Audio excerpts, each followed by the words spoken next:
Hey, welcome to this week's class.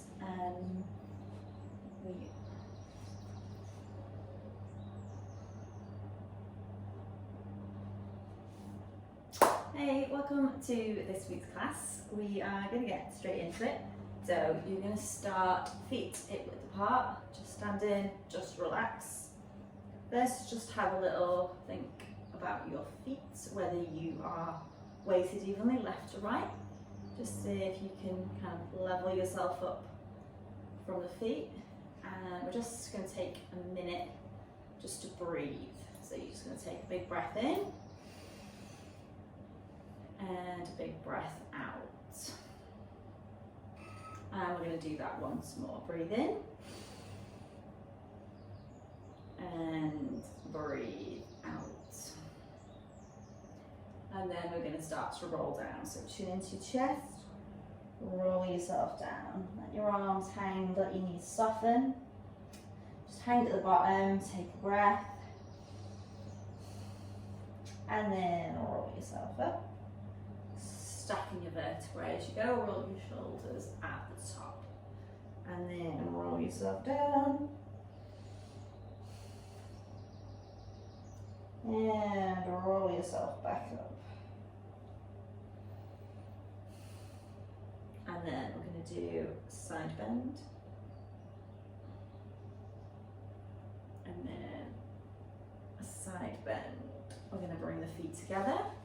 We're going to go up into temple pose. So we're going to side bend. Keep yourself front on as much as you can. And then breathe. Side bend. We're going to do that one more each side. Side bend. And side bend. This time you're going to bend and you're going to turn. So you turn in away from the side you're bending to. Okay? Side and turn. And then centre, side bend and turn. Really feel that open out the sides a little bit more. One more side bend and turn. Okay, we're going to take the feet a little bit wider for this. And we're going to come into chair pose. So both heels are still on the floor. You want your knees to keep tracking over the feet. Keep the core strong. Your arms come out and you're sitting back so your bum goes out. You're going to hold and then we're going to lift up and go into a small back bend. Just go as far as is comfortable for you. You don't need to force it. Back into chair, and then into a back bend. Into chair, into back bend, really open up the chest. And then last one, chair, into your back bend. Okay, this time we're going to go hands together in prayer. You're going to take left elbow, right knee. Keep those knees apart, legs still tracking over the foot. Going to rotate, look over the right shoulder. Take a breath. Take your arms straight up. And then right elbow, left knee again. Keep those knees level. Don't let them fall in with the weight of your elbow. Look over the left shoulder.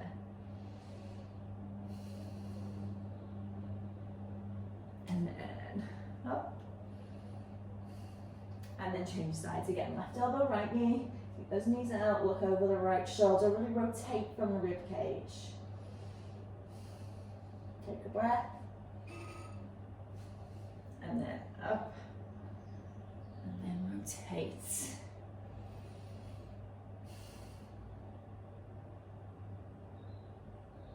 Okay, we're going to come into downward dog. So hands out. You're going to go seat bones to the ceiling, push the floor away with your hands. Shoulder blades down your back, and you're just going to start to press alternate heel into the floor.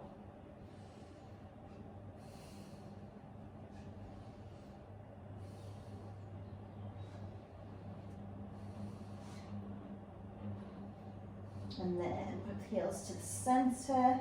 Just going to hold you down dog for a second and really think about taking those seat bones right to the ceiling, Pulling the shoulder blades down the back, pushing that floor away.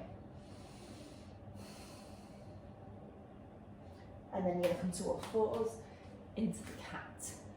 So we're going to hollow the back, we're going to round the back. We're just going to move between the two, hollow and round.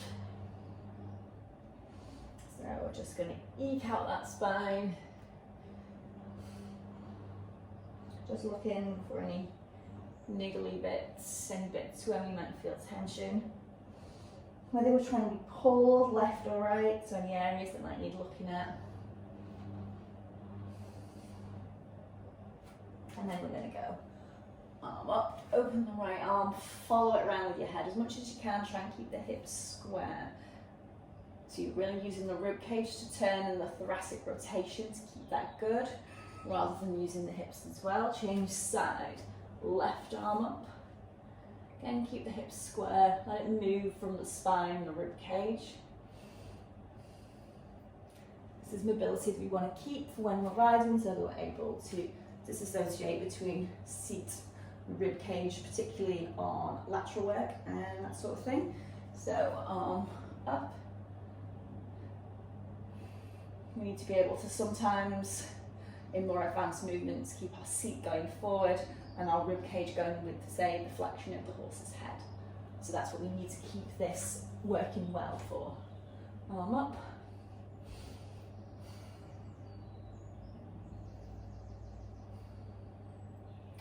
And then we're going to go back into downward dog.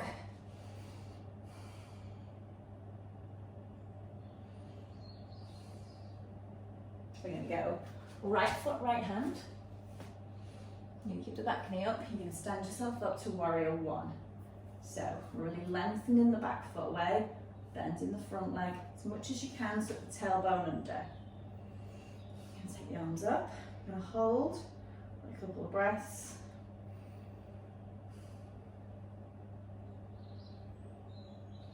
And I'm going to bend the back knee and hold.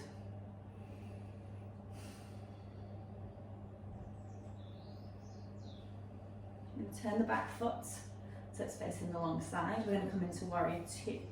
So the knee is tracking over the foot. Your heels should be in line. Your hips are facing the long side. Arms go out, look over the front arm to the right arm. As much as you can, think tuck the tailbone under, rib cage to bottom hip, bottom rib to hip.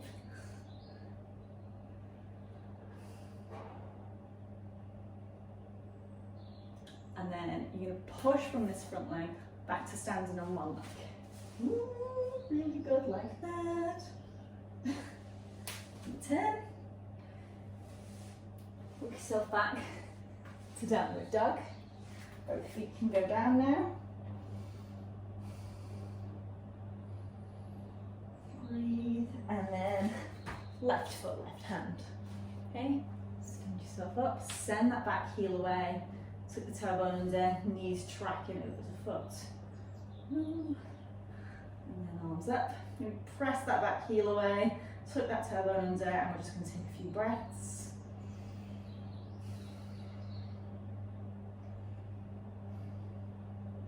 And then we're going to bend that back knee. We're going to hold.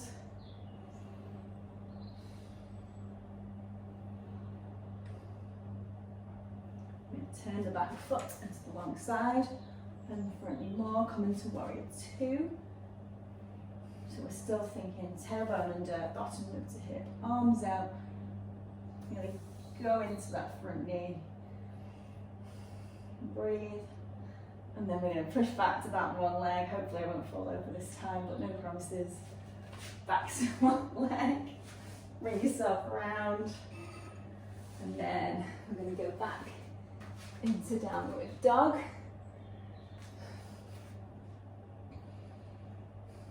We're going to go forward to plank, and then you can drop your knees if you want to here. You can do this from full. You're going to drop and through, up into cobra.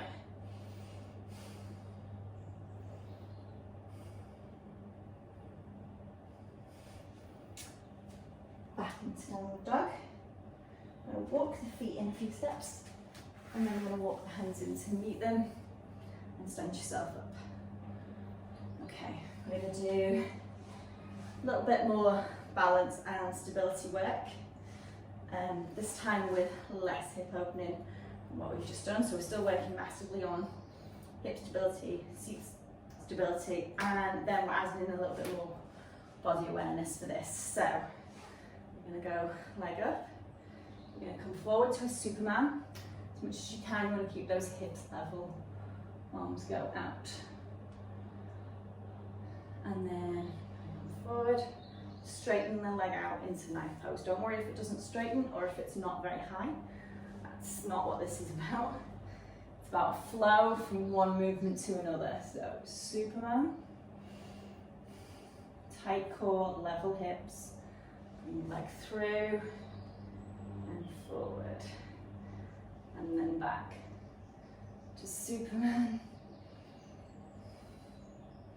And then through to knife pose. Let's do that one more time. Superman. And then knife pose. Okay, let's change leg. You'll notice that your standing leg has probably felt like it did a lot of work then. It did. Much as your core was having to do a lot of that, the stabilising muscles in the standing leg are working really hard. Hence this being good for stabilisation. So, I'm going to do that the other way. Again, hands on one leg, we want the hips to stay level as much as possible into your Superman. And then come up through to knife pose. And then Superman. And then knife pose. And then Superman. And then knife pose. I'm definitely finding it harder to level my hips out this way. So last one, Superman. And knife pose. And then take it down. Right. We're going to go into your back. Okay. Legs into tabletop. Hands behind the head. We're going to start with the breathing pattern. So we're thinking at all times we want the back flat on the floor, the abs pulling down. So we're going to breathe in, belly out, breathe out, abs down towards the floor, wrap them around, pull them down. So breathe in, breathe out, wrap the abs, pull them down to the floor. And then we're going to start to move with that. So you're going to breathe in, breathe out, abs come down, bottom rib to hip. It's just a tiny ab crunch, the abs stay flat, and come back down. Breathe in, and breathe out, bottom rib to hip. And then if you've got that, breathe in on the way down, breathe out on the way back up.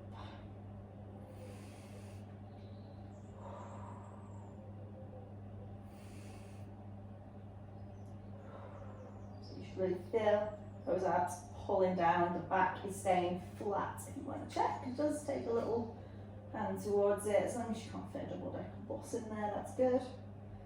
Okay.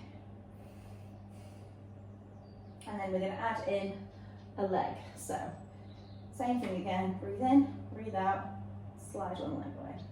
Breathe in, bring it back. Breathe out, send the other leg away. Now, the higher the leg is, the easier this exercise is. The lower the leg is, the harder it is. So as the leg goes way lower, you've got to really focus on keeping the back flat and the pelvis stable, as it'll really try and tip to take that leg away, and you've got to really use those deep abdominals to hold that pelvis still as much as possible. Keep that back flat and those abs pulled down. That is where our stable core lives. That's the stuff that helps us do the invisible aids and stay on when stuff goes wrong.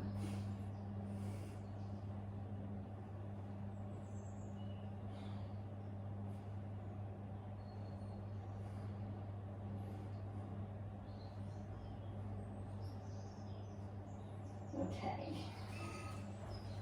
This time I'm going to go for a V-sit. So, hands out. Breathe in.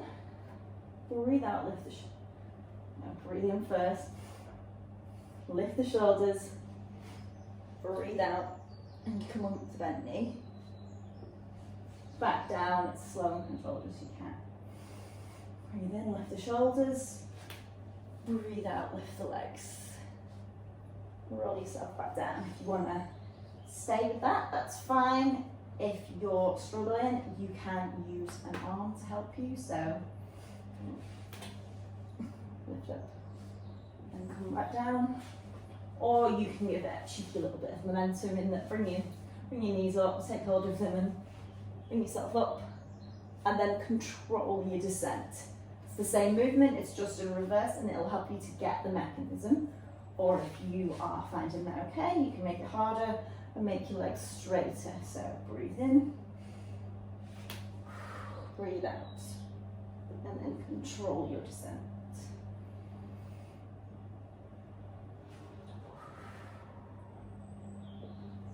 And back down.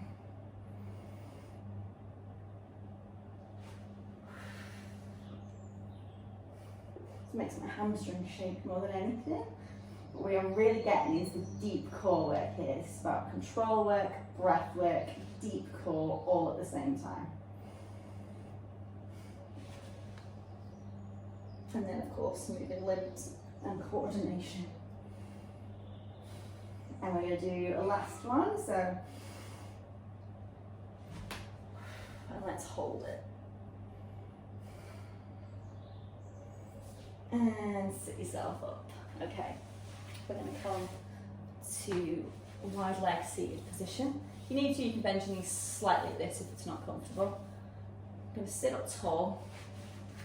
You're going to have a feel for your seat bones. I want your seat bones to stay down for this. So arms come out. I'm going to rotate towards the opposite foot. But we're trying to keep those seat bones on the floor. This is really tricky for me. Okay. Got to really think about weighting your seat bone and rotating from the rib cage so that you're not trying to use your pelvis. It is tricky. As long as you can still feel the seat bone, you're all right. Just don't want it to physically lift as you go, all right? Because this is tricky.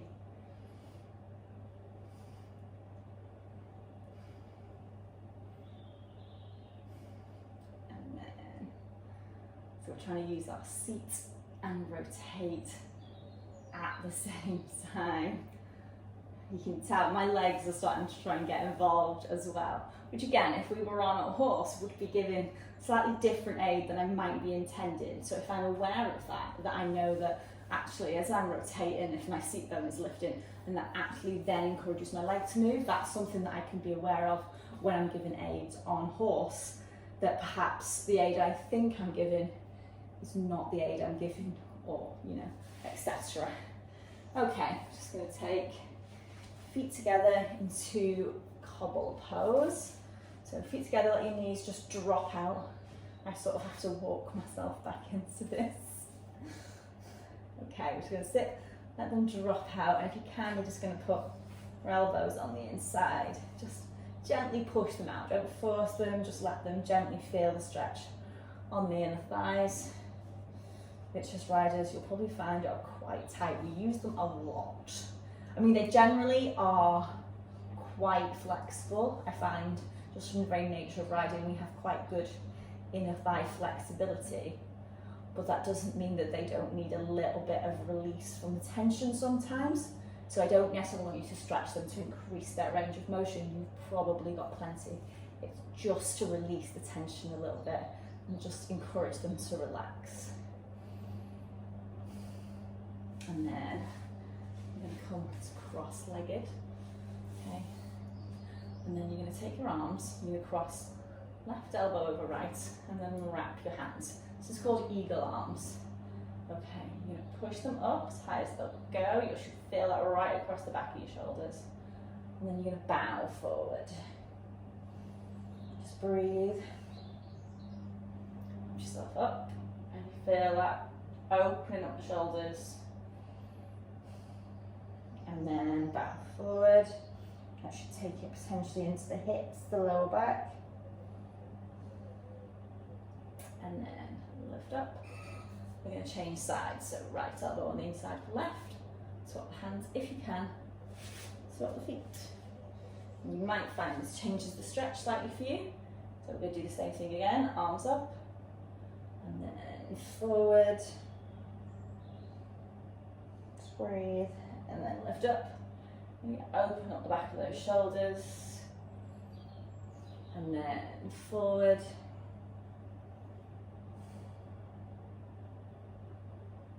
And then lift. And then forward. And then roll your shoulders off. Oh, my arms feel all loose now. Okay, I hope you enjoyed that, and I will see you soon. Bye.